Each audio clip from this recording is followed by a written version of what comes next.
पर उसको तो बोलना है। दूसरे बहुत सारे लोग बोल रहे हैं संपत्ति संपत्ति संपत्ति। रिएक्शन चैनल वालों ने बोला है कि अंकल और आंटी आकर के इसमें क्लियर करें।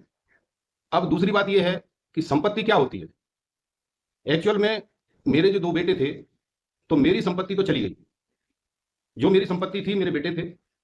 अब ये तो गौण संपत्ति है और मेरे पास क्या संपत्ति है ये मेरी समझ में नहीं आता।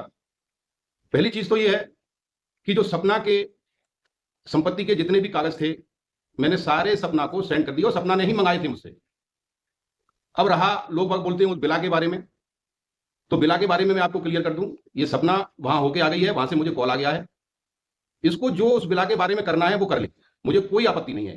पहले मैं सोच रहा था उसको मैं लूंगा, सब लोग साथ में रहेंगे, ये चीजें थोड़ी सी ऐसी हैं, गुस्सा होकर जा रही है, जल्दी समझ जाएगी। लेकिन अब मुझे नहीं लगता है कि मेरे घर में कोई शांति आ पाएगी। और सपना से मैं कह रहा हूं तुझे जो करना है, जो तेरे मन में है सब कर, कोई कसर मत छोड़ना। लेकिन दोस्तों ये सारी चीजें गलत हैं, सारी चीजें गलत हैं। अब रहा संपत्ति की बात, तो मैंने बताया कि मेरे 2 बेटे थे, वो मेरी संपत्ति थी। अब इस संपत्ति को कोई भी ले जाए, सबसे पहले तो यह है कि मेरे जीते जी संपत्ति मेरी रहेगी और मेरे मरने के बाद, मेरी पत्नी के मरने के बाद मेरी दोनों पोतियों के नाम से संपत्ति आएगी। इसमें कोई निर्विवाद रूप से सत्य है। अगर ऐसे ही कंट्रोवर्सी होती रही तो फिर मुझे सोचने पर विवश होना पड़ेगा। हकीकत यही है कि मुझे सोचने पर विवश होना पड़ेगा। फिर संपत्ति उसको जाएगी मेरी जो मेरी सेवा करेगा, जो बुढ़ापे में मेरा साथ देगा। अब वो चाहे कोई भी हो। आज से मैं अभी नहीं कह रहा, अभी हमारे हाथ पैर चल रहे हैं।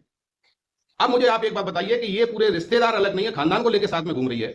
मेरे साथ 4 या 5 लोग हैं। अगर वो मेरे सुख दुख में मेरे साथ आते हैं तो क्या ये सपना के साथ इसका खानदान घूम रहा है, ये उनको संपत्ति देगी सारी, या मैं उनको संपत्ति दे दूंगा?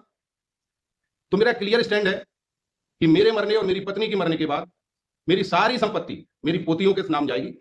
अगर सब hello everyone, welcome back to my YouTube channel. तो आज हम बात करने वाले हैं स्नैपी गर्ल सपना के बारे में, जिनके ससुर जी का एक स्टैंड सामने आया है। उन्होंने एक वीडियो पोस्ट किया है, तो उन्होंने बहुत सारी चीज़ें अब क्लियर कर दी हैं क्योंकि कंट्रोवर्सी बहुत ही ज़्यादा बढ़ गई थी। तो सपना के बारे में तो आप सभी जानते हैं कि उनके हस्बैंड यानी राजवीर जी के जाने के बाद कितनी ज़्यादा कंट्रोवर्सी बढ़ गई है। उनके घर में बहुत ज़्यादा नेगेटिविटी बढ़ गई, बहुत ज़्यादा जो है लड़ाई झगड़े होने लगे और अब वो अलग जाकर अकेले रहने लगे। तो सपना का बार बार एक क्वेश्चन आ रहा था कि शायद वो सारा जो है संपत्ति, सारी चीज़ें, सारी घर की प्रॉपर्टी के कागज़, जो भी चीज़ें हैं वो अंशु को देने वाले और अंशु के मम्मी पापा को वो देने वाले हैं। इसीलिए उनके ससुर को अब सामने आना पड़ा है और उन्होंने अब सारी चीज़ें क्लियर कर दी है कि मेरा जो है बुढ़ापा जब तक है, मेरे और मेरे पत्नी जब तक हैं, जब तक हमारा सब कुछ है, जैसे हमारी पत्नी और मेरा जो है जीवन समाप्त हो जाएगा तब हम सभी चीज़ें जो है अपनी पोतियों के नाम करेंगे और उन्हीं का सब कुछ है।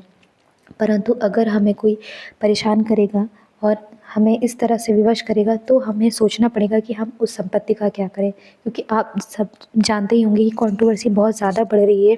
बहुत ज़्यादा जो है लड़ाई झगड़ा हो चुका था, तो वो बहुत ज़्यादा टॉर्चर हो रहे थे। उसी बात पर उन्होंने कहा है कि हम अभी कुछ नहीं करना चाहते, जो भी है वो अब पुलिस करेगी और सारी चीज़ें जो है क्लियर हो जाएंगी कि एक्सीडेंट किसने करवाया था, राजवीर जी की हत्या के पीछे किसका हाथ। लेकिन अगर हम संपत्ति की बात करें तो संपत्ति अभी और हम सब की है, यानी मेरी और मेरी पत्नी की है। उसके बाद जो भी चीज़ें मैं अपनी पोतियों को और सपना को ही दूंगा। लेकिन सपना अगर ठीक ठाक रहेंगी तब, अगर लड़ाई झगड़ा ज़्यादा हुआ तो फिर हम किसी और को देने के लिए सोच सकते हैं, यानी उन्होंने अंशु की तरफ इशारा किया।